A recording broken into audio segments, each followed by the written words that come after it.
Hey everyone, you've tuned in for another episode of the True North Weddings podcast. And on today's episode, it's just going to be Caitlin and I chatting about a topic that is maybe something you're familiar with if you're planning a wedding right now. Burnout. Are you feeling it? Are you struggling to motivate to work on wedding plans? Has it become a taboo topic in your household? Well, we have some solutions for that. It is not unfamiliar to us, and our role as a wedding planner is to help our clients navigate through that burnout and to get to the other side, which is joy. So let's get into this episode where we're going to cover at least 3 or more things that you could use to help get out of that burnout. Let's go. Welcome to True North Weddings, the podcast that helps you navigate an authentic path to your wedding day. I'm your host, Mariah and Caitlin, and I'm excited to be your guide in finding your true north along the journey of wedding planning. Over the past 15 years, I've collected a wealth of wisdom and experience working with couples to not only plan an incredible wedding day, but also enjoy the process throughout the journey. I'm thrilled to have this podcast to share this knowledge with you. And on the pod, I'll feature love stories, interview wedding professionals, and give you my honest, unfiltered advice on how to follow your true north straight to the altar and enjoy every last minute of the party. So get ready for bold, beautiful, and inspiring real talk about real weddings and real challenges. Promise me you'll bring an open mind and heart as you listen. Your True North wedding is just ahead. Let's go.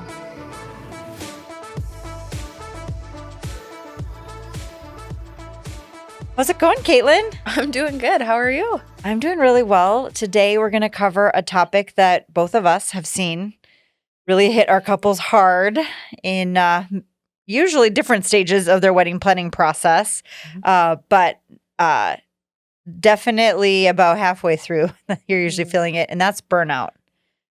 So I am going to turn it over to you to kind of talk about what does this look like? So Caitlin, tell me what burnout looks like. What do you see in couples when you see a big red flag and are like, oh no, I need to help you? Mm-hmm. Typically, when couples come to me and we have a monthly check-in, monthly meeting, something like that, and they tell me I haven't done anything. Oh, they come to me honestly. They it say, looks hey. like total apathy, like don't want to do anything, haven't done anything. Yep. They maybe feel some type of shame. They feel like bad coming to me and telling me that they haven't worked on their wedding in a while. And sometimes their life has been busy. They maybe just say, I just haven't wanted to. It seems, I don't know. I don't know what I should do next. And that right there is where I go, all right, let's just stop for a minute. Yeah. Let's talk about the why, what's actually going on of why they feel that way. Yes. Let's break it down. It's so interesting how shameful they feel. Absolutely. And like they're going to get in trouble. I'm not your mom. Yeah. I'm not your teacher. I'm not putting you in the corner if you tell me that you haven't worked on your wedding. There's no reason for me to be upset. What I'm here for, what your wedding planner is here to do, is to take that and say, all right, it is okay. You took that time. Let's kind of reassess on how we can get back into it. Let's talk about why you feel stuck. Because sometimes that's what happens is they go, I don't know what to do next. They get stuck. And it's understandable. Mm-hmm. It's a lot. Yes. It is all consuming, whether it needs to be or not. It just becomes that. It's every part of their life. And then at some point, they just don't have necessarily the tools. They don't know. To know what's next. And that's why they have you. But it's interesting because sometimes you'll see then they avoid me reaching out and avoid you when you're the one who can help. Yes. Sometimes I reach out and I go, hey, haven't heard from you in a couple of weeks. Are you doing okay? And then it gets to do I need to text and call this person? Proof of life. Are you okay? Are we good here? And what tends to happen is there's an initial burnout where they get engaged and they think it's a sprint and not a marathon. They pick their date and venue. And then it's everything else has to happen in the next month. But what happens is then you have 50 different inquiries from that manic spree you went on at 2 a.m. emailing vendors and submitting inquiries. And now you have to sort through them. And you're like, I don't know what to do with all this. I don't want to make a decision. So there's that initial burnout. That's overwhelming burnout. Boom, right out of the gate. You're like, I can't even handle any of this. And so what's really nice is that instead of having to search the internet and comb through things, where we come in as we say, here's 5 options. Here's 5 options that us as wedding planners work with, know, and trust. Look, see what fits your vibe, fits your budget. Go from there. Narrow it down. Take things a little bit slower at the beginning. This is a marathon, not a sprint. Absolutely. I know I hear you telling clients that all the time, and I've used that one myself because I think it's so relevant. Like It is. And in order to successfully complete a marathon, like you got to take your time. You got to pace it out mile by mile, not just go all out and exhaust yourself. You're going to pull a hamstring. So I know we have talked about a few tools or tactics that can help when you do identify that somebody has hit this wedding planning burnout. So let's dive into that. What's your number one thing that you recommend to couples? Well, first thing is full stop. Take some time between you and your partner, you, me, and your partner. Let's sit down. Why are we stuck? Where is it that we feel like we can't make progress? What's maybe holding us back?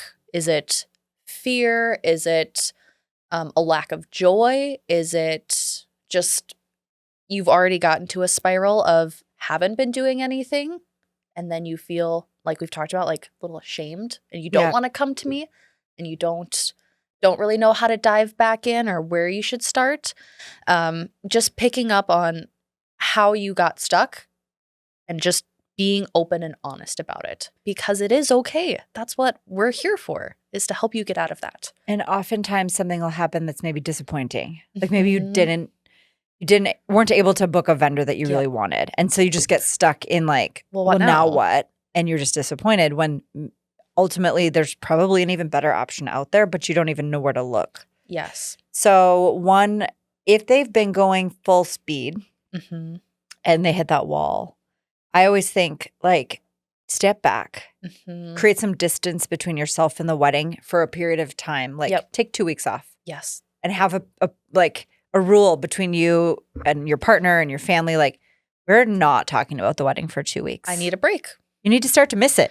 Yes. You need to want to work on it. And sometimes it's created through distance. So that full stop and just like understand what was really behind this, what was really going on. And the next thing is what you should be doing in those 2 weeks, which is our second tip, which is reconnecting with your partner. Yeah. Finding the joy and remembering you two are getting married. This is exciting. This is fun. Go on a date night, cook dinner together, play some songs in the kitchen and dance, have a movie marathon, play board games, whatever it is that you like. Go disc golfing if the weather allows and you like it, right? Go and do something, spend quality time with your partner and reconnect and get excited to then continue working later.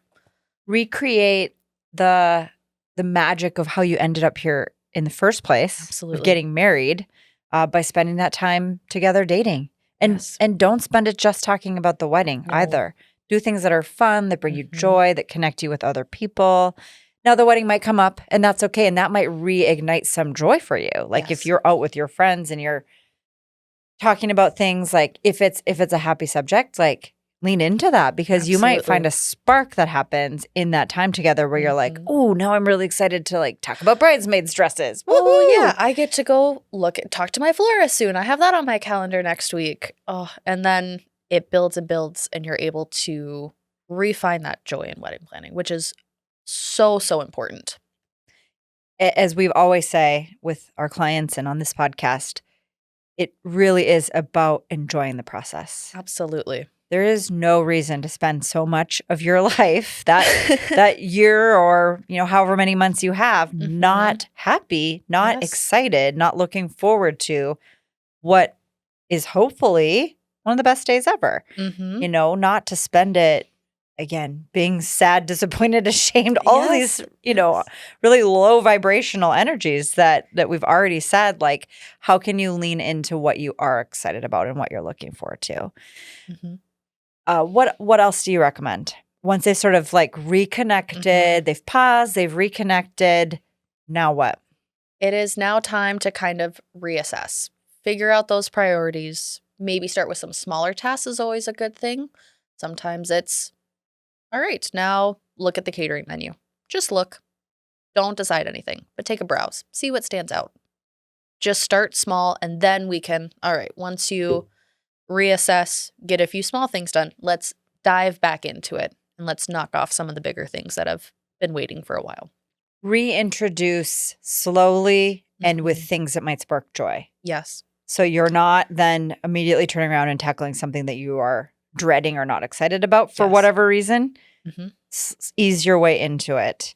And that's something you said there was reprioritize. Yes. Maybe part of the blockage or why you're feeling stuck is like your priorities got out of alignment. And you've been drawn into working on something that you aren't excited isn't about. a good fit. Yeah. And you have to ask yourself, like, if I'm not excited about, I don't know, hiring this caterer or this DJ or whatever vendor, and like, I don't want to communicate with them, maybe there's more to that you should evaluate and think maybe that's not the right fit. Or maybe I need to reach out to them and reconnect and establish a better relationship. You know, what is behind not wanting or feeling like you're burned out on whatever that topic is. Absolutely. And reprioritize, like, okay, you know what? Actually, what is most important to me is this. So work on that. And then that will lead itself into other decisions that need to be made. Because truly planning a wedding is really a series of decisions that you need to make.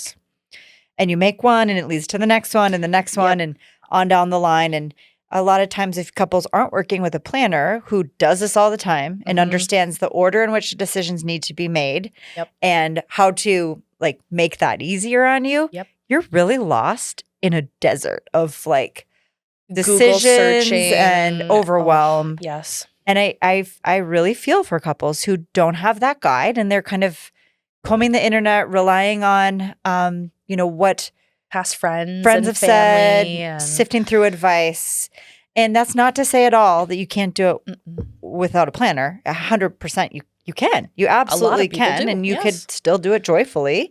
But it is going to take getting the advice and the resources, much like this podcast, of reminding you what to focus on, what is a red flag, what to avoid, and how you really deserve to feel.